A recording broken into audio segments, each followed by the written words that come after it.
Oke, sebenarnya Kandi happy birthday ini baru merayakan ulang tahun ya beberapa hari lalu. Oke, thank you so much. Gimana? Iya, 15. Ya. Gimana nih umur baru, harapannya apa, atau ada yang bisa ceritain nggak sih di umur yang baru ini? Oke, ya terima kasih semuanya.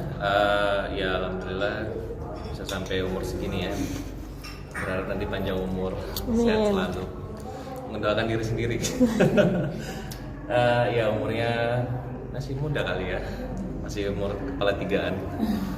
Ya terima kasih, kemarin berulang tahun memang yang ke 30 berapa ya, saya juga lupa umur saya berapa. Ke 17 tahun mungkin. Ya ke 36 kemarin tanggal 15 September. Oke, wish-nya apa Kak? Iya. Iya, ada ulang tahun kemarin. Apa ya spesial ya? Saya ingat-ingat dulu nih karena udah beberapa hari yang lalu soalnya. Yang spesial di tahun ini luar biasa sih. Apa tuh luar biasanya, kenapa Kak? Ya seneng aja karena masih banyak yang sayang ya, masih banyak yang ucapin gitu. Nggak expect sih, maksudnya hampir 2 tahun ini kan 3 tahun benar-benar kayak lebih fokus ke urusan bisnis ya, daripada belum mau ambil terima job 2 tahun ini. Jadi ternyata masih ada yang ingat. Masih nih. Iya, saya sih udah jelas aja nggak berharap banyak gitu ya, sih udahlah gitu. Ternyata dikasih surprise sama orang-orang terdekat, dikasih surprise juga masih ramai gitu yang ngucapinnya gitu. Fans juga masih, ternyata masih mereka masih ada semua ya. Aku kira udah bubar. Nggak, seneng banget, jadi ya itu aja ekspektasinya di situ. Kan sempet nggak ambil job nih, terus ngilang tuh kemana aja sih Kak? Apa sih Kesibukannya apa pas nggak aktif di TV? Ya banyak yang nanya gitu, kenapa belum mau ambil job gitu. Bukan nggak ada job ya, belum mau ambil gitu karena pada saat itu masih fokus ke urusan bisnis sebenarnya. Sebenarnya masih di dunia entertainment sih, cuman lebih ke di belakang layar gitu, jadi produser gitu. Ya nggak salah cari recehan lah bos gitu. Karena bikin production house, terus ngembangin beberapa bisnis sih. Apa ya? Adalah gitu lah, beberapa bisnis yang jalan ya. Tapi lebih dari 1 kurang dari 10. Tapi akhirnya kamu kenapa maksudnya lebih nyaman di belakang layar Kak atau di depan layar sendiri justru berakting? Sebenarnya memang dari awal cita-citanya kan memang pengen jadi produser sih gitu. Kalau jadi nggak mau pulang pagi ketemu pagi ya, kayak nggak ada waktu sebenarnya gitu. Tapi suka dengan dunia entertainment, jadi just saya pilih untuk besarin nih bisnis, lagi pula chance dan peluangnya besar gitu. Jadi udah fokusin, karena kalau misalnya syuting dulu tuh banyak jalan bisnis juga sambil syuting itu nggak maksimal gitu, bener-bener nggak maksimal.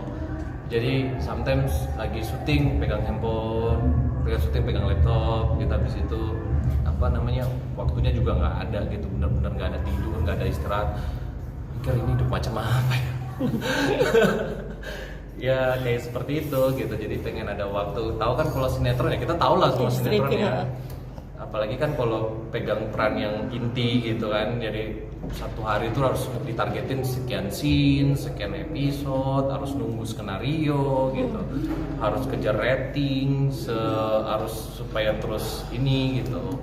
Itu mulai terasa dulu waktu dari selesai tukang bubur naik haji kan saya pindah tuh ke dunia terbalik gitu. Habis itu ambil lagi tuh udah mulai merasa kayak bener-bener gak ada waktu. Gila ya, udah umur segini ya gitu. Merasa ya waktu itu cepat banget berlalu gitu. Nah, kenapa saya fokuskan untuk di belakang layar gitu, sebenarnya untuk nge-break aja sih, untuk supaya nggak stres juga ya. Terus masih ada impian-impian yang belum kecapai nih gitu. Jadi saya memutuskan, sempet dibilangin sama orang-orang nggak sayang Pak, lagi di puncak karir nih gitu, lagi job lagi banyak tawaran nih, ini apa segala macam. Saya bilang nggak sih, rezeki itu sudah ada Allah yang atur, saya nggak takut. Jadi saya mau mulai dari bisnis saya dari nol, dan alhamdulillah sampai sekarang sustain, seneng banget gitu. Jadi sekarang punya waktu dan setiap tahun juga udah bisa liburan gitu, bisa sebulan di Eropa jalan-jalan gitu. Sekarang udah bisa naik ini setahun 2 kali, jadi cuma kerja 10 bulan, 2 bulannya bisa have fun. Kan udah tercapai, ada plan menikah. Nah, itu itu tuh pertanyaan yang saya takutin sebenarnya. Tunggu. Ini mas-masnya udah pada nikah belum nih? Gitu, jangan sampai nanti kita berharap nikah itu bisa lebih bahagia, ternyata tidak menjadi bahagia seperti itu gitu. Dan saya sih nggak muluk-muluk ya, kalau misalnya untuk saat ini belum menikah ya udahlah, terima nasib aja dulu ya. Saya single ya berarti bisa ada waktu untuk melakukan banyak hal gitu, masih bisa fokus melakukan banyak hal. Oke. Kak, di ada kriteria buat mengganti hidup ideal itu seperti apa? Sekarang udah nggak pakai kriteria lagi aja lah. Nggak tahu ya. Yang mau aja lah. Itu kriteria pertama yang mau. ngantri Kak. Ngantri Kak. Awal-awal sih nyokap sih ngedesak banget ya sama bokap ya. Tapi bokap kan udah alhamdulillah. Sorry. Nyokap sama bokap sih awal-awal pada ngedesak ya. Untuk segera menikah. Cuman ya aku sih nggak nyalain gitu, maksudnya sometimes kan memang kita di Indonesia ini seperti kayak udah menikah belum, udah ini wajar lah gitu, tekanannya sangat banyak sekali, apalagi kita sangat orang-orang intens banget ya mikirin masalah pasangan seperti itu. Mungkin dari aku sendiri sih yang orangnya agak sedikit rumit gitu ya, orangnya mungkin merasa bahwa menikah tuh sekali dalam seumur hidup gitu, terus menikah juga harus ketemu dengan orang yang pas gitu. Jadi tidak masalah dalam memilih gitu. Oke. Makin nambah Kak, ini kriteria wanita semakin berubah Iya. nggak sih Kak, atau Kayak lebih- selektif gitu memilih jodoh gitu ya. I don't know, aku juga nggak tahu harus selektif atau enggak, tapi harus selektif lah ya. Tipikal kayak aku yang perfeksionis sih kayaknya harus mikirin, tapi yang paling penting adalah harus cocok gitu aja. Oke, Kak. Karakternya harus cocok gitu. Oke Kak, ini kemarin kamu baru dapat ucapan selamat juga dari Ayu di Kalau di Indonesia Ayu itu sampai fansnya pada bertengkar kayaknya di Instagram iya saya. iya tuh gimana sih Malaysia, Kak? Siapa namanya? Putri Sarah tuh. Malaysia di sini Ayu. Itu gimana sih Kak? Dapat ucapan dari Ayu dan kamu juga masih dijodoh-jodohkan dengan Ayu Ting Ting. Sama Ayu so far sih baik-baik aja ya. Terus beliau itu kalau nggak salah sih ucapinnya by direct message malah dia awal malah sebelum ucapin di komen gitu. Ucapin ya gitu. Terus ya aku balas aja terima kasih gitu. Sebagai temen kan harusnya aku aja kalau di ulang tahun juga aku ucapin lah gitu. Dan bukan cuma Ayu, semuanya juga begitu. Misalnya ada teman-teman juga ya diucapin juga lah kalau mereka ulang tahun, itu kan hari bahagianya. Jadi kita harus ikut bahagia, juga harus ikut bahagia kalau mereka bahagia. Tapi sosok seperti apa sih Kak Ayu itu? Di mata kamu cantik kah atau seperti apa sih? Wah, jebakan Batman banget nih pertanyaannya nih. Seba- Cantik lah ya pasti ya kan? Kriteria nggak sih Ayu itu? maksudnya Secara physically gitu Kak? Secara fisik, secara sifat. Sejauh ini sih Ayu baik banget ya sama saya ya gitu. Maksudnya sometimes kan juga ada teman-teman di dunia entertainment yang kalau kita udah kadang mulai nggak aktif atau apa juga dia udah mulai mandang sebelah, tapi kalau Ayu sih enggak sih, seperti biasa aja, dia nggak berubah sama sekali sama saya. Ya jadi aku proud sih ke situnya gitu. Dan ya, Soal rumah baru. Dia suka apa? Rumah baru. Katanya bikin rumah baru. Oh, oke. Mau lanjut ya nih. apa Ayu? So far sampai sama Ayu sampai saat ini sih hubungannya baik-baik aja, masih Oke. sering komunikasi juga. Terus juga biasa komunikasinya mungkin kadang-kadang Ayu tanya kalau misalnya lagi traveling nanya di sana gimana gitu. Terus bagus nggak tempatnya atau apa gitu. Kita biasa lebih ke sharing sih, lebih ke sharing. Terus dia sering ngucapin juga kalau ada event atau acara tertentu, misalnya kemarin ulang tahun dia ucapin gitu. Dan sebaliknya saya pun begitu gitu. Itu karena sebuah pertemanan yang baik, juga respect, hormat sama orang lain seperti itu. Tapi respon kamu gimana sih Kak? Maksudnya di kamu misalnya nih ya, walau kalau bisa berlabuh dengan Ayu karena ada fans kayak iya banyak Siap banget, barengan semua. banyak banget yang baper kan? iya. Kalau sama saya nggak tahu ya gimana harus ngomongnya ya. Karena kalau fans kan memang punya hak untuk bersuara gitu, nggak mungkin juga saya nutupin mereka, jangan ngomong kayak gitu, jangan ngomong kayak gitu. Jadi so far apapun yang terbaik lah buat semuanya seperti itu. Dia makin mirip artis Korea gimana nih kak? Apa nih? makin penampilan makin mirip Korea, makin suka Korea dia. Kamu sendiri suka Korea nggak atau gimana? Mungkin karena lagi tren aja sih, lagi tren jadi berusaha untuk ikut tren aja gitu.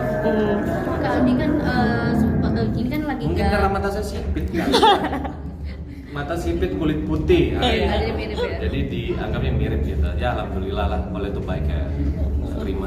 Soal rumah Kata- baru gimana? Hah? Rumah baru. Rumah baru. Apa lagi? Apa? Rumah baru katanya begitu. Rumah baru kak. Oh iya, untuk rumah baru itu sebenarnya apa ya? Ya, jadi ceritanya gini. Sebenarnya aku tuh kan suka beli tanah ya, invest ya, dibandingkan untuk beli sesuatu yang yang turun gitu investnya gitu. Dan suatu hari pas COVID gitu sebenarnya ada temen lagi minta kerjaan seperti itu karena lagi COVID lagi susah gitu. Ya udah saya bilang kebetulan bidangnya itu adalah arsitek gitu. Terus aku bilang sama dia, ya udah sewaktu saya punya tanah ternyata yang belum saya garap gitu, ada beberapa tanah di Jakarta yang belum saya gunakan gitu. Jadi ya udahlah iseng-iseng bikin rumah gitu kayak gitu aja sebenarnya gitu. Awalnya juga nggak tahu kalau bakal rumahnya jadi sebesar gitu. Berapa sih kak budget yang dikeluarkan untuk rumah itu? Wah, jadi nggak enak nih ngomongnya. Sebenarnya saya nggak yang tahu sebenarnya orang keuangan saya, finance saya yang lebih tahu gitu. Ya berapa ya? Baru kocek. Kalau luas tanahnya sih 300-an ya, 300 lebih. Terus luas bangunannya 1.100. Ya hitung aja lah sendiri.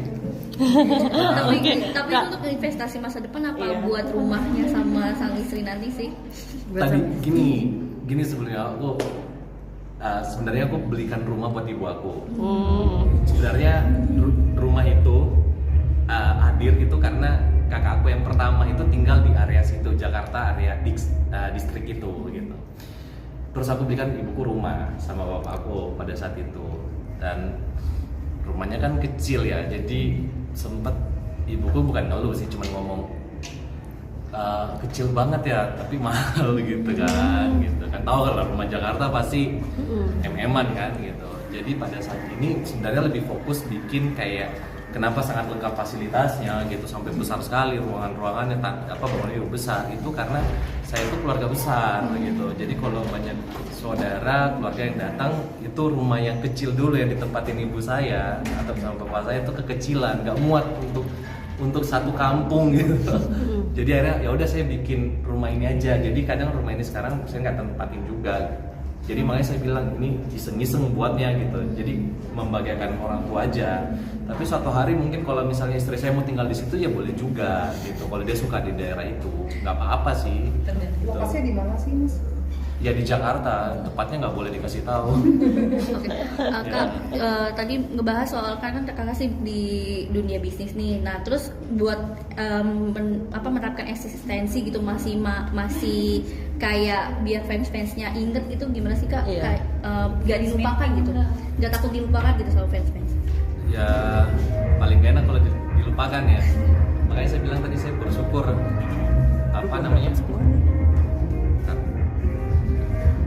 5 minutes, 5 menit lagi. Aku selesaikan dulu. Dilupakan sih nggak tahu ya. Aku sih sebenarnya orangnya tidak butuh validasi atau untuk harus diakuin seperti apapun gitu biar orang yang menilai. Aku prinsipnya seperti itu. Jadi pada saat memutuskan untuk itu, aku juga tahu orang akan datang dan pergi gitu. Makanya pada saat aku ulang tahun dan mereka tetap senantiasa berkomunikasi sama aku, juga senang gitu. Juga kemarin mau di Indonesia, aku keluar negeri kemanapun, banyak sekali ketemu dan orang dan mereka masih ingat gitu sama aku gitu. Padahal udah 2 tahun 3 tahun ini nggak ngambil job sama sekali, baik itu yang benar-benar di film atau di sinetron atau cuma sekedar untuk acara TV, aku benar-benar nggak ngambil gitu. Jadi aku senang aja. Terus berbahagia sekali karena aku juga masih sering komunikasi, atau yang datang ke my office di kantor aku juga harus selalu meluangkan waktu buat mereka gitu, hanya untuk sekedar bercengkrama atau berdiskusi seperti itu. Dan aku dan itu ya memang aku harus lakukan gitu, karena bukan karena mereka fans tapi mereka manusia gitu. Oke. Jadi aku usaha- Kak, Kalau mempertahankan eksistensinya Kak di Aris itu sendiri gimana? Kayak mungkin masih update di Instagram, nggak akan ketinggalan, buat fans-fansnya juga nggak akan lupa gitu, dan Iya. masih memperhatikan Kak Andi gitu. Aku terus terang jarang update di medsos. Mm-mm. Terus terang jarang banget update di medsos. Jadi bisa lihat lah, kadang sebulan sekali, kadang 2 bulan sekali, kadang 6 bulan sekali. Pokoknya yang paling sering itu Instagram, kayak aku gunakan buat untuk album sih ya. Jadi album sehari, jadi suatu hari nanti aku lihat, oh aku pernah kesini ya, aku pernah lakukan ini ya, aku pernah di sini ya, ini pada tanggal ini. Jadi kayak momen aja, buat momen-momen aja seperti itu. Kalau update sih aku nggak terlalu update di medsos, tapi nanti aku usahakan, mohon maaf sebelumnya karena tidak aktif di media sosial. Kak, sorry, kamu sebelumnya udah pernah ketemu Ayah Ojak belum sih Kak? Sorry, sama Umi Kalsum. Sorry nih Kak. Belum pernah. Belum pernah, tapi pengen ketemu atau gimana? Ada ya? Silaturahmi bareng gitu Kak, Rahasia. sebagai Tapi ada teman. tawaran kunjungin ke warungnya nggak sih Kak? Kan baru ada warungnya. Ayah Ojak. Sempat janjian sama Ayu. Tunggu aja. Oke, Kak, dia kan sempet dideketin juga sama Boy. Hah? Dia sempet deket juga sama Boy, terus sekarang kayaknya kandas. Itu peluang buat kamu nggak sih untuk masuk? Waduh. Tandai. Aku nggak ngikutin sebenarnya masalah percintaan seseorang gitu. Jadi I don't care, aku nggak peduli. Oke. Gimana Kak? Bagus. Sama fans itu soal acara ini meet and greet. Iya. Ya buat acara ini mereka udah 5 tahun sama aku, dan pas banget aku semalam udah mendarat di Indonesia. Terus Dari mana? aku lagi ngurus bisnis expand ke 3 negara di Brunei, Oh. Malaysia sama Singapura. Aku sampai expand ke sana dan mendarat, terus aku sempat ketemu sama mereka. Oke. Oke, terima kasih Kak. Oke.